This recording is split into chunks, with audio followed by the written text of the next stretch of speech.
So in this footage, I was working with a band called Celestial Green, who are a fantastic sort of psychedelic rock kind of thing. I'm really bad with genres, I'm so sorry.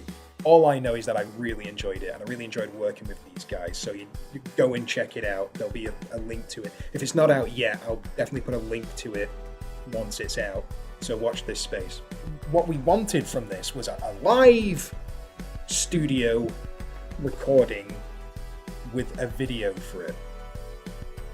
Now, this provided a challenge because there's a couple of conflicting ideologies in there, because we want a live performance with studio quality stuff.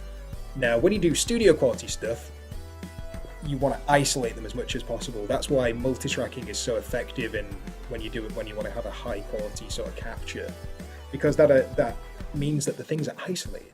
You know, if you record them separately, that means you can make decisions on them which only affect those things. When you're doing a live recording, decisions that you make on some microphones might affect the whole sound of the thing, because the problem that we had was that the drums were coming through on the vocals. So it makes it difficult to affect the vocals because you're also affecting the drums, which is all well and good in a live performance because that's part of it. But when you want to high quality audio capture, it can give you problems later down the line. So the decisions that we had to make was striking a balance between isolation and capturing the energy and the vibrancy that this band had.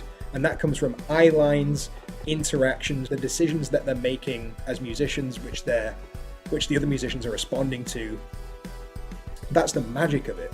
So what we can't do, which we would do in a studio environment, is put up panels in between them, completely sort of close them off, create little sub-rooms inside the big room. We can't do that because that ruins the video side of things.